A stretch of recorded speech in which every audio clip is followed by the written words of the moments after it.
నమస్తే దోస్తులు, యక్షిని పేజ్ 4 అయితే మేము ముందుకు తీసుకొచ్చేసిన చాలా ఫాస్ట్ గా. ఎందుకంటే 24 hours లో 8K లైక్స్ కొట్టాలి అని చెప్పిన. సో మీరు అందరు కొట్టారు కాబట్టి ఈ వీడియోని చాలా ఫాస్ట్ గా అప్లోడ్ చేయడం జరిగింది అనమాట. అండ్ పేజ్ 5 కూడా చాలా ఫాస్ట్ గా అప్లోడ్ చేస్తా. అది ఫైనల్ ఎపిసోడ్. సో మీకు ఫాస్ట్ గా కావాలనుకుంటే మాత్రం వెంటనే ఈ వీడియోకి 24 hours లో 8K లైక్స్ వచ్చినాయి అనుకో, అది కూడా చాలా ఫాస్ట్ గా అప్లోడ్ చేస్తా. ఇప్పుడైతే ఈ వీడియో మొత్తం చూసేయండి. సాంబార్ తాత దగ్గరికి వెళ్ళి వస్తా అమ్మా. క్షేమంగా వెళ్ళి బంగారు బిందె పట్టుకురావాలని దీవిస్తానా. ముందైతే ఆ తాతకాలు పట్టుకొని తర్వాతకి బిందె గురించి ఆలోచిద్దాం.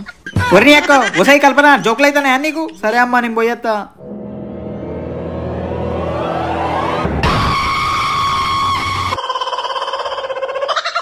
వల్లి ఆగు వల్లి, నేను చెప్పేది విను వల్లి. నేనేదో ఫ్లోలో అన్నా. అరే ఆగు వల్లి, నాది తప్పే. నువ్వంటే ప్రాణం వల్లి. నువ్వు గాని ఇలా నా వెనకాల పడుతున్నావని మా తాతయ్య గాని తెలిస్తే నిన్ను నరికి చంపేస్తాడు. దూరం జరుగు. వల్లి, నువ్వు నన్ను ప్రేమించకపోతే మీ తాతయ్య చేతిలో చావడానికైనా రెడీ వల్లి. తాత నిన్నొకటి అడుగుతాను, తిట్టకూడదు సరేనా? నా మనవరాల్ని నేనెందుకు తిడతారా? అడుగు బిడ్డ. నాకు పెళ్ళెప్పుడు చేస్తావు తాత?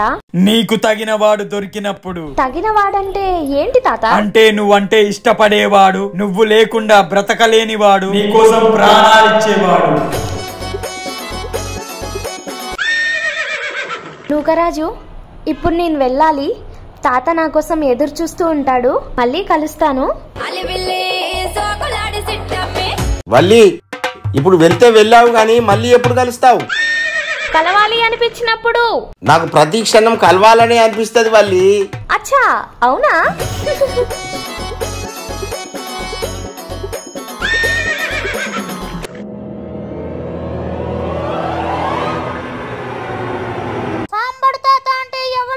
మొదట ముసలోడే దారి చూపెట్టిండు. నా కొడుకులకు ఎట్లా పోవాలనా అని ఆ గండ పేరుండ గుడికి. తప్పంతా ముసలోందే. ఆ బిందెను ముట్టుకునేలా చేశాడు. ఇప్పుడు ఇంత పెద్ద సమస్యను తీసుకొచ్చిండు సచ్చిన ముసలోడు.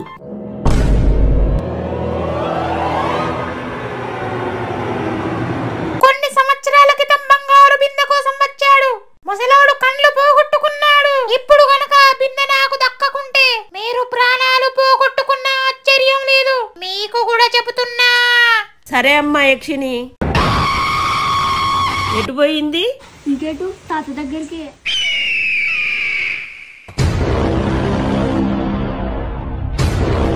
తాత ఎవరు? తాత నేను అక్కి, అదే బంగారపు బిందె గురించి. ఆపు, వెళ్ళిపో ఇక్కడ నుంచి. నీ ముఖం చూడాలన్నా చిరాగ్గా ఉంది. అందుకేనేమో ముందు జాగ్రత్తగా దేవుడు నా కళ్ళు తీసేసి నిన్ను చూడకుండా చేశాడు. నీలాంటోని చూడ్డం కన్నా ఈ కళ్ళు ఉండకపోవడమే నయం. అదిగా తాత, ఒకసారి నేను చెప్పేది వినండి. దయచేసి వెళ్ళిపో. ఎలాగూ నా కళ్ళని పోగొట్టుకున్నా, నా చెవులు కూడా వినిపించకుండా బాగుండు అని అనుకునేలా చెయ్యకు. వెళ్ళిపో. నేను చెప్పేది ఒకసారి విన్న తర్వాత ఏమైనా మాట్లాడను తాత. హే, నువ్వు ఇక్కడికి ఎందుకు వచ్చినావు? వెళ్ళిపో ముందు. అది కాదు వల్లి, ఒకసారి నేను చెప్పేది వినండి వల్లి. సిగ్గులేదా? ఇంకేం చెప్తావు? మొన్న మీ అమ్మ ఎలా మాట్లాడింది విన్నావు కదా. అయినా మీతోని బానే ఉంది. అన్ని మంచిగా ఉంటేనేమో రామలింగం, అటు ఇటు ఏమన్నా తేడా జరిగితే బోడిలింగం. మా అమ్మ తరపున నేను క్షమాపణ చెప్తున్నా. ప్లీజ్ దయచేసి నేను చెప్పేది వినండి. నువ్వు చెప్పింది ముందుగా వల్లి విన్నది కాబట్టే నా దగ్గరికి తీసుకొచ్చింది. నువ్వు చెప్పింది నేను కూడా విన్నా కాబట్టే యక్షిని బంగారు బిందె దగ్గరికి తీసుకుపోయినా. నీ మాటలు విన్నాక ఏం జరిగిందో తెలిసాక కూడా నీ మాటలు వినదలుచుకోలేదు. అసలు మనం ఎంత అదృష్టవంతులం అంటే మాటల్లో చెప్పలేనంత. ఎందుకంటే ఆ బంగారు బిందెని ముట్టుకున్నా కూడా యక్షిని ఏం చేయలేదు. ఏ గడియలో మనం అక్కడికి వెళ్ళామో గాని, ఏ దేవుడు మనల్ని కనకరించాడో గాని ఆ యక్షిని ఏ హాని తలపెట్టలేదు. మనకు ఆ యక్షిని ఏ హాని తలపెట్టలేదు, మనల్ని ఏం చేయలేదు అని మీరు అనుకుంటున్నారు. కానీ ఆ యక్షిని రాత్రిపూట మా ఇంటికి వచ్చింది. మళ్ళీ ఆ బంగారపు బిందె మాయమై ఆ అగ్నిదేవుడి చెంతకు చేరిందట. ఆ యక్షినికి మళ్ళీ ఆ బంగారపు బిందెని చేర్చకుంటే నన్ను నా కుటుంబాన్ని చిత్ర హింసలు పెట్టి చంపేస్తా అని నరకం చూపిస్తుంది నిన్న రాత్రి నుంచి. యక్షినికి రూపమే ఉండదు. నువ్వు చెప్పేది నిజం కాదు, అబద్ధం. మళ్ళీ నువ్వేదో నాటకం ఆడుతున్నావు. తాత, నేను చెప్పింది నిజం. అవును, ఆ యక్షినికి రూపం ఉండదు. కానీ ఆ బంగారపు బిందెను ముట్టుకున్న టిల్లు శరీరంలోకి ఆవాహించింది ఆ యక్షిని. నేను మీ తాత అమరేంద్రుడు ఆ బంగారపు బిందె కోసం వెళ్ళినప్పుడు అక్కడ జరిగింది నా కళ్ళల్లో ఇంకా మెదులుతూనే ఉన్నది.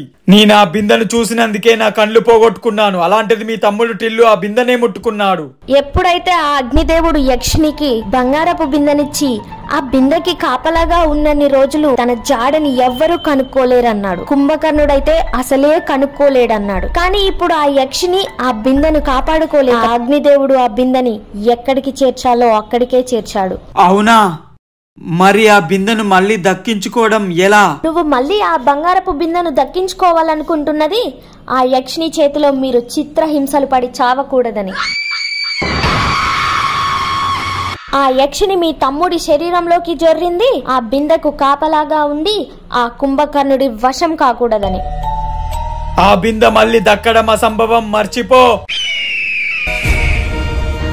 కానీ ఆ యక్షిని వీలైనంత తొందరగా ఆ కుంభకర్ణుడి చేతికి దొరికేలా చేస్తే అప్పుడు నీకు నీ ఫ్యామిలీకి ఎలాంటి సమస్య ఉండదు. ఆ యక్షిని నిన్న రాత్రి చూపించిన టార్చర్కే నా గులాం జాములు మొత్తం షేక్ అయినాయి. అలాంటిది ప్రతిరోజు చూపిస్తుందంటే నా కిందున్న గులాం జాములు నోట్లకు వస్తాయి.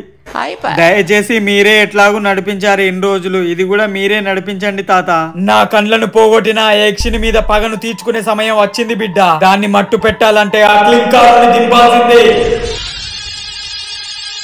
క్లింకారుడా? ఆయన ఎవరు తాత? ఆయన గురించి చెప్పాలంటే మాటల్లో చెప్పలేను. నీ కల్లారా నువ్వే చూద్దువు, పద.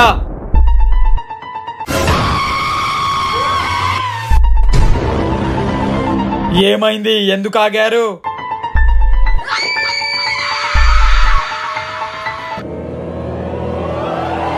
దోస్తులు, మీరు వీడియో అయితే మొత్తం చూశారు కదా. మీకు ఎలా అనిపించిందో ఒక కామెంట్ లైక్ చేసేసుకోండి. అండ్ పేజ్ 5 కూడా ఫాస్ట్ గా అప్లోడ్ చేస్తా. అండ్ ఈ సిరీస్ తర్వాత నెక్స్ట్ సిరీస్ కాశ్మోరా సీజన్ 2 పెడదాం అనుకుంటానా. మీరేమంటారు కామెంట్లలో చెప్పండి. అండ్ ఈ వీడియోకి 24 hours లో 8K లైక్స్ వస్తే యక్షిని పేజ్ 5 ఫైనల్ ఎపిసోడ్ ని ఫాస్ట్ గా అప్లోడ్ చేస్తాను. ఓకేనా? ఫాస్ట్ గా ఈ వీడియోకి లైక్ కొట్టండి, కామెంట్ చేయండి అండ్ సబ్స్క్రైబ్ చేసుకోండి. Thank you.